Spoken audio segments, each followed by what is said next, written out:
അതുകൊണ്ട് സാധാരണ മനുഷ്യൻ എന്ന വാക്ക് തമാശക്ക് പോലും നമ്മൾ പറയാൻ പാടില്ല. ദ്വീപുകാരെന്ന് പറയില്ല എന്ന് എനിക്കറിയാം. കാരണം മനുഷ്യന്മാരെ കണ്ട നാടാണ് ദ്വീപ്. വലിയ വലിയ മനുഷ്യന്മാർ.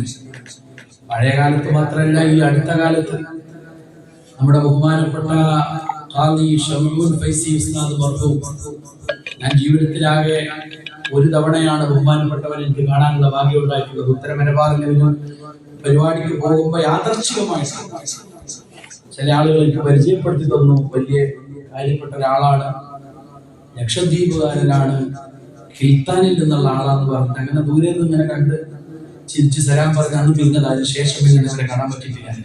പക്ഷെ ഒരുപാട് കാലത്തിന് ശേഷം ബഹുമാനപ്പെട്ടവർ വഫാത്തായ വാർത്തയും അതുമായി ബന്ധപ്പെട്ട കുറിപ്പുകളും വന്നപ്പോഴാണ് അന്ന് ഞാൻ ആ കണ്ട മനുഷ്യന്റെ മഹത്വം എന്താണെന്ന് കുറച്ചെങ്കിലും എനിക്ക് മനസ്സിലാക്കാൻ പറ്റി. മദീന മുനവ്വറയിൽ നമ്മൾ പോകാൻ ആഗ്രഹിക്കും, പോകും, പോയിട്ട് നമ്മൾ തിരിച്ചു വരും. അവിടെ നിൽക്കുമ്പോൾ നമ്മൾ കേൾക്കുന്നത് വിമാനം തകർന്നു വീഴാതെ സുരക്ഷിതരായി സന്തോഷരായി പെട്ടി സാധനങ്ങളൊക്കെ എടുത്തിട്ട് വീടുകളിലേക്ക്, ഞങ്ങളെ കാത്തിരിക്കുന്ന കുടുംബങ്ങളിലേക്ക്, കുഞ്ഞുങ്ങളിലേക്ക് ഞങ്ങൾ എത്തിക്കണേന്നാണ്. ഹജ്ജ് സിയാറത്തൊക്കെ കഴിഞ്ഞാൽ നമ്മൾ കേൾക്കുക സാധാരണ മനുഷ്യന്മാർ.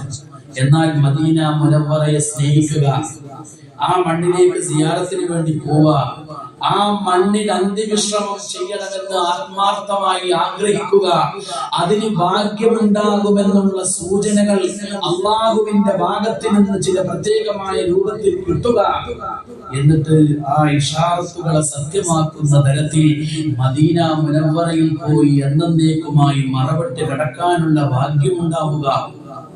ഇതിനേക്കാൾ വലിയ ഭാഗ്യമെന്താ? അള്ളാഹു ആ ഖബർ സ്വർഗമാക്കി കൊടുക്കട്ടെ. മദീന മുനവ്വറയിൽ മരിക്കാനും ഖബറടക്കപ്പെടാനും ചില്ലറ ഭാഗ്യം പോരാ. മഹാന്മാരായ പല ആളുകളും മക്കത്തുൽ മുകറമയിൽ മരിക്കുന്നതിനേക്കാൾ മദീനയിൽ വെച്ച് മരിക്കാൻ ആഗ്രഹിച്ചവരാണ്. ഞാൻ പലപ്പോഴും സംശയിക്കാറുണ്ട്, ഒരു റക്അത്തിന് 1,00,000 പ്രതിഫലമുള്ള മക്ക ഒഴിവാക്കിയിട്ട് ഒരു റക്അത്തിന് 1000 റക്അത്തിന്റെ പുണ്യം മാത്രമുള്ള മദീന, എന്തുകൊണ്ടാണ് ഈ പണ്ഡിതന്മാര് മദീന ഇത്രമാത്രം ആഗ്രഹിച്ചത്? ഇന്ന് നമ്മൾ പോയി നോക്കിയാൽ അതിന്റെ ഉത്തരം കിട്ടും. മക്കയിൽ വെച്ച് ഒരാൾ മരിച്ചാൽ ഇന്ന് ജന്നത്തുൽ മുഅല്ലാത്തിലേക്ക് കൊണ്ടുപോകുന്നില്ല. ഖദീജ ബീവിയുടെ ചാരത്ത് നമുക്ക് ഖബർ കിട്ടും. മക്കയിൽ വെച്ച് മരിക്കുന്നവരെ കൊണ്ടുപോയി കബറടക്കുന്നത് എത്രയോ കിലോമീറ്റർ അകലെയുള്ള ഷറായി എന്ന് പറയുന്ന ഭാഗത്താണ്. അവിടെ മരുഭൂമി ഇങ്ങനെ പരന്ന് കിടക്കുകയാണ്. എത്ര ആള് മരിച്ചാലും കുഴപ്പമില്ല. ഖദീജ ബീവിയുടെ അടുക്ക് നമുക്ക് ഖബർ കിട്ടൂല. മസ്ജിദുൽ ഹറാമിന്റെ ചാരത്തൊരു ഖബർ നമുക്ക് സ്വപ്നം കാണാൻ പോലും പറ്റൂല. എന്നാൽ മദീന മുനവ്വറയിൽ അന്നും ഇന്നും എന്നും ഖബറടക്കം നടക്കുന്നത് ഒരേ ഒരു സ്ഥലത്താണ്. അല്ലാഹുവിന്റെ റസൂൽ സല്ലല്ലാഹു അലൈഹി വസല്ലമ ആ ഖബറിൽ നിന്ന് നാളെ പുനർജന്മത്തിന്റെ സമയത്ത് ആദ്യമായിട്ട് ഈ ലോകത്ത് ഖബറിൽ നിന്ന് എഴുന്നേൽക്കുന്നത് ഞാനാണ്. അങ്ങനെ അല്ലാഹുവിന്റെ റസൂൽ സല്ലല്ലാഹു അലൈഹി വസല്ലമ എഴുന്നേൽക്കുമ്പോൾ നോക്കിയാൽ കാണുന്ന ദൂരത്താണ് ജന്നത്തുൽ ബഖീഅ്. ആ ജന്നത്തുൽ ബഖീഇലാണ് എന്നും മദീനത്ത് മരിക്കുന്നവർ ഖബറടക്കപ്പെടുന്നത്. നോക്കണേ, നമ്മുടെ ഖാദിയാരുടെ ഒരു ഭാഗ്യം.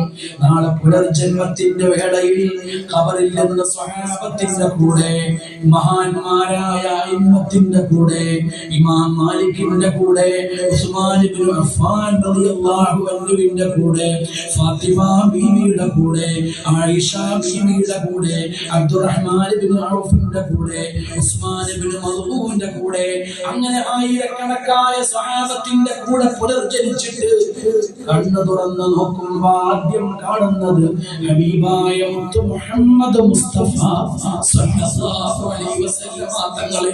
ഇതിനേക്കാൾ വലിയ ഭാഗ്യം എന്താണ്?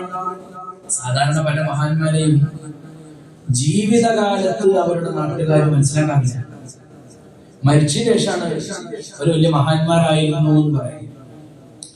ദ്വീപിന് ഞാൻ കണ്ടൊരു വ്യത്യാസം, ജീവിച്ചിരിക്കുന്ന ആലിമീങ്ങളെ തന്നെ മനസ്സിലാക്കാനും ബഹുമാനിക്കാനും ആദരിക്കാനുള്ളൊരു പ്രത്യേകമായ കണ്ണ് അള്ളാഹു നിങ്ങൾക്ക് തന്നിട്ടുണ്ട് എന്നുള്ളതാണ്. ഞാനിവിടെ വന്നിറങ്ങിയ ദിവസം മുതൽ മഹാനായ ഷംഊൽ ഫൈസി ഉസ്താദിന്റെ എന്തെങ്കിലും ഒരു മദദ് കേൾക്കാത്ത ഒരു ദിവസം പോലും കഴിഞ്ഞു പോയിട്ടില്ല. ഇന്നലെ സംസം വെള്ളം ഇവിടെ കൊണ്ടുവന്നപ്പോ ഇന്നലെ നമ്മുടെ ഉസ്താദ് സാഹിബ് പറഞ്ഞു, അത് ഉസ്താദ് സാഹിബിന്റെ കാലത്ത് ലേലം ചെയ്യാറില്ല, അതുകൊണ്ട് ലേലം ചെയ്യണ്ട. 9:30 മണിയേറ്റു ആദ്യത്തെ ദിവസം നമ്മൾ തുടങ്ങാൻ കുറച്ച് വൈകില്ലേ, ആദ്യത്തെ ദിവസം. അപ്പൊ എന്നോട് ആരെ പറഞ്ഞു, കാലിയേര് ഉണ്ടാവുമ്പോ കൃത്യസമയത്ത് തുടങ്ങലുണ്ട്. ഞാൻ സാധാരണ 11 ഞാൻ നിർത്തലില്ല, പിന്നെ കുറച്ചു നേരം പറയും. അപ്പൊ എന്നും ആൾക്കാർ പറയും കാലിയേര് ഉണ്ടാവും 11 നിർത്തിയിരുന്നു. കാലിയാരെ കുറിച്ചൊരു വർത്താനമില്ലാത്ത ഒരു ദിവസം പോലും ദ്വീപിലേക്ക് കഴിഞ്ഞു പോയിട്ടില്ല. ഒരു മനുഷ്യന് കിട്ടുന്ന ഏറ്റവും വലിയ അംഗീകാരമാണ്.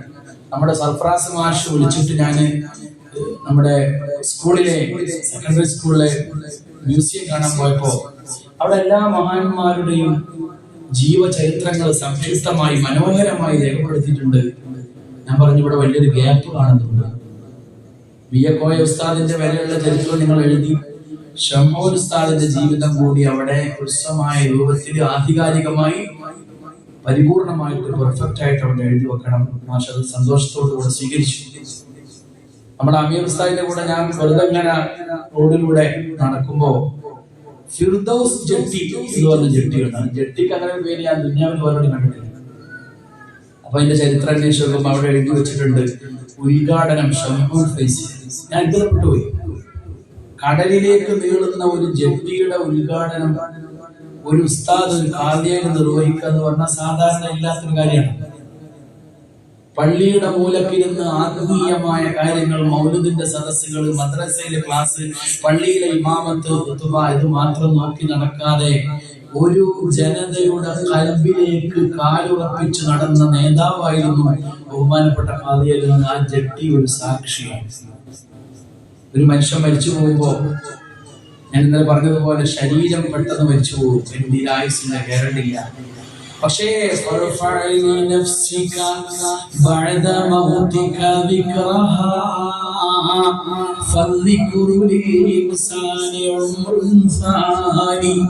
മനുഷ്യ, നിന്റെ ശരീരം മരിച്ചു പോയാലും നിന്റെ ഓർമ്മകൾ മരിച്ചു പോകാതിരിക്കുക. ഷംഹൂൽ ഫൈസി ഉസ്താദ് വഫാത്തായിട്ട് എത്ര ദിവസങ്ങൾ കഴിഞ്ഞു പോയി, പക്ഷെ ഓർമ്മകൾ മരിക്കുന്നില്ല. മഹാന്മാര് പഠിപ്പിക്കുകയാണ്, ഓർമ്മകളിൽ ജനങ്ങളുടെ ഹൃദയങ്ങളിൽ ഒരാൾ ജീവിക്കുന്നുവോ അവന് ഒരിക്കലും മരണമില്ല. ശരീരം മണ്ണിനടിയിൽ പോയിക്കോട്ടെ, അത് ശരീരത്തിന്റെ വിധിയാണ്, അത് ശരീരത്തിന്റെ ഗതിയാണ്. പക്ഷെ ഒരു മനുഷ്യന്റെ മഹത്വം ശരീരത്തിൽ നിന്ന് പിരിഞ്ഞു പോയാലും ആ മനുഷ്യന്റെ ഓർമ്മകൾ ജനങ്ങളുടെ കൽപ്പുകളിൽ നിലനിൽക്കുക എന്നതാണ്.